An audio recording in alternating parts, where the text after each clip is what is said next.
जादुई दाल की गैस।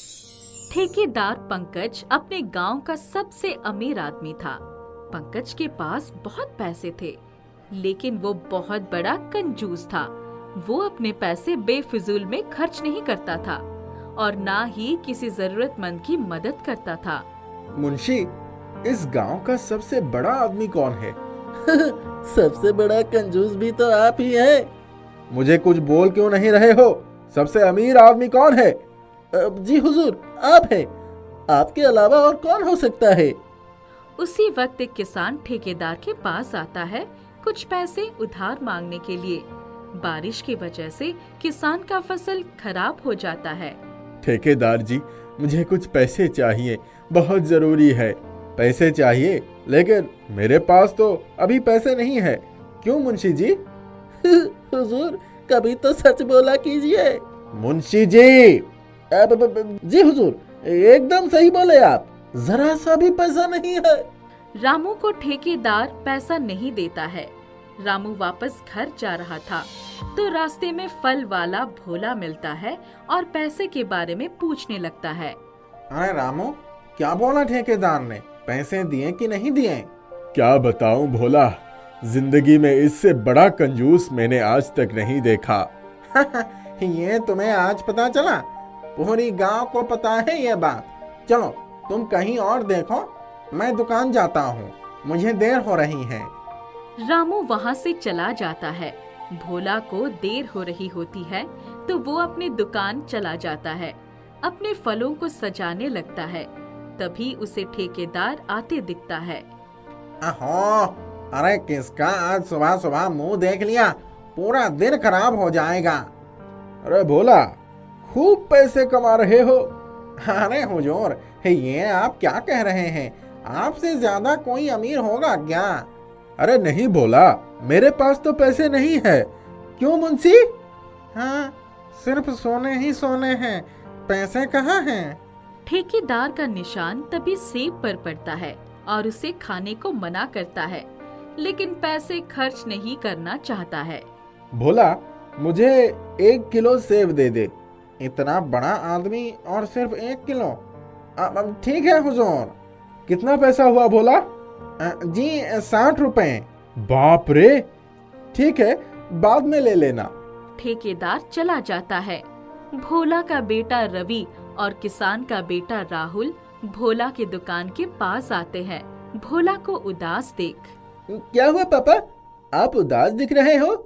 ठेकेदार की कंजूसी ने सबको परेशान करके रखा है। किसी के दुकान में पैसे देता नहीं है और कोई गरीब मदद के लिए उसके घर जाता है तो उसको अपने घर से भगा देता है। ठेकेदार को सबक सिखाना पड़ेगा। रवि और राहुल वहाँ से आकर घर में बैठ जाते हैं। ठेकेदार को कैसे सबक सिखाया जाए उसके बारे में दोनों बात करने लगते हैं। यार क्या करें, बताओ तुम। मेरे पापा को भी इसने अपने घर से भगाया था, उनकी भी मदद नहीं की। पैसे होने के बाद भी किसी की मदद नहीं करता है वो ठेकेदार। इसके पैसे ही क्यों ना ले ले? लेकिन कैसे? रवि और राहुल सोचने लगते हैं कि आखिर ठेकेदार को कैसे सबक सिखाया जाए। पैसे तो इसे जान से भी ज्यादा प्यारा है, तो पैसे ही ले लेने से सबक सीख जाएगा। तभी राहुल के दिमाग में एक तरकीब आता है। लालच ठेकेदार के पैसे लालच से ही लिया जा सकता है। वो कैसे? हम लोग एक दाल की गैस बनाते हैं जिसे जादुई बताएंगे और ठेकेदार के पास जाकर लालच देंगे कि उस चूल्हे में बिना दाल डाले ही दाल बन जाती है। फिर उस चूल्हे को उसी को बेच देंगे। अरे जादुई दाल की गैस, वाह! दोनों समझ जाते हैं कि क्या करना है क्या नहीं, लेकिन रवि के मन में अभी भी बहुत सारे सवाल चल रहे थे। उससे रहा नहीं गया। तभी राहुल अपने घर जाने वाला ही था कि रवि उसे रोक के पूछने लगता है। जादुई दाल की गैस, ये तो ठीक है, लेकिन उसमें दाल आएगी कहाँ से?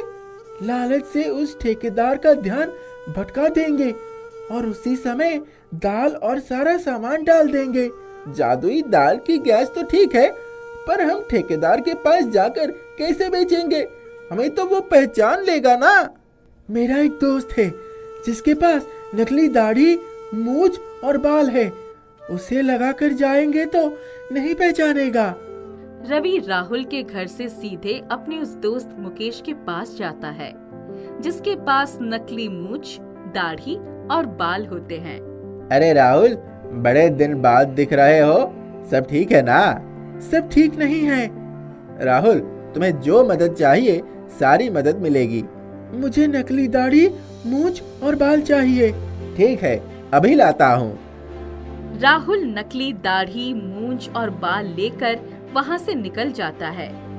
राहुल सारे सामान को लेकर अपने घर जाता है। राहुल के पापा किसान रामू घर में ही होता है। आ गए बेटे, आओ। ये क्या है? कुछ सामान है। वैसे आप मुझे एक दाल की गैस बनाना सिखाएंगे? दाल की गैस? क्या करोगे उसका? राहुल अपनी योजना के बारे में बताता है। सही है, सबक मिलना चाहिए ठेकेदार को। राहुल दाल की गैस बनाना सीख जाता है। राहुल अपने दोस्त रवि के घर जाता है। रवि घर में ही होता है। सारे सामान लेकर आ गया? हाँ, सारा सामान लेकर आ गया और जादुई दाल की गैस बनाना भी सीख गया हूँ। तभी वहाँ पर रवि के पापा भोला आते हैं। भोला रवि और राहुल को खुश देखकर खुश हो जाता है और पूछने लगता है, क्या बात है, तुम दोनों बहुत खुश हो? हाँ पापा, क्योंकि किसी का कल बैंड बजने वाला है। बैंड बजने वाला है? किसका बजने वाला है? चाचा, आप आम खाइए, गुठली क्यों गिन रहे हैं? बात करते करते रात हो जाती है। राहुल वही रवि के घर सो जाता है। सुबह उठकर दोनों तैयार हो जाते हैं। दोनों जन नकली दाढ़ी, मूंछ और बाल लगाकर ठेकेदार के घर की तरफ जाते हैं और नारा लगाते हैं, जादुई दाल की गैस भाइयों, जादुई दाल की गैस। आओ भाइयों, जिसे देखना है जल्दी जल्दी आओ, जादुई दाल की गैस देखो। ठेकेदार सुन के तुरंत निकलता है और उन दोनों को रोक लेता है। जादुई दाल की गैस? ये क्या है? जादुई दाल की गैस में बिना दाल के डाले ही दाल बन जाती है। अरे, ऐसे कैसे हो सकता है? मुझे दिखाओ तो बनाकर।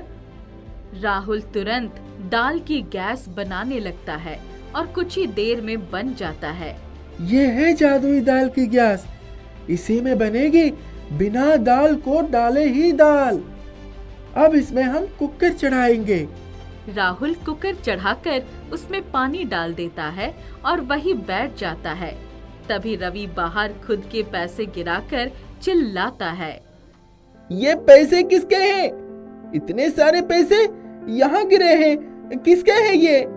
ठेकेदार ये सुन के बाहर दौड़ता है। मेरे हैं, मेरे। लीजिए आपके पैसे।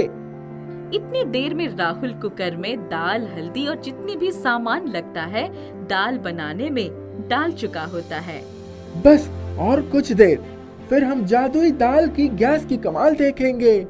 जी हाँ, आपकी आंखों के सामने ही देखने मिलेगा। दाल बन जाती है। राहुल दाल को उतार देता है और कुकर खोलते हुए, देखिए, एकदम असली दाल। अरे, ये कैसे हुआ? ये तो सच में जादुई दाल की गैस है। ठेकेदार के मन में लालच आ जाता है। सोचने लगता है कि ये जादुई दाल की गैस चूल्हा मेरे पास होता तो रोज बिना दाल को डाले ही दाल बन जाएगी, जिससे बहुत सारे पैसे बच जाएंगे। ठेकेदार जादुई दाल की गैस को खरीदना चाहता है। ये जादुई दाल की गैस हमें बेच दो। नहीं, फिर हम लोग खाएंगे क्या? पैसे ले लो इसके लिए। 50,000 में बेचेंगे। नहीं, 30,000 में दे दो। ठीक है, 35,000 दो, अभी देता हूँ। ठेकेदार पैसे लेकर दोनों को दे देता है। रवि और राहुल उस पैसे को ले जाकर जिससे जिससे जरूरत होती है उसे दे देते हैं। फिर आपस में दोनों जन बात करने लगते हैं। अब पता चल गया होगा ठेकेदार को, बहुत लोगों को तकलीफ दिया था। अब सब खुश हैं। ठेकेदार को पता चल जाता है कि उसे मूर्ख बनाया गया है। ठेकेदार को ये भी समझ में आ जाता है कि किसी को दुख देने में कैसा लगता है। तब से ठेकेदार सुधर जाता है और सबकी मदद करने लगता है।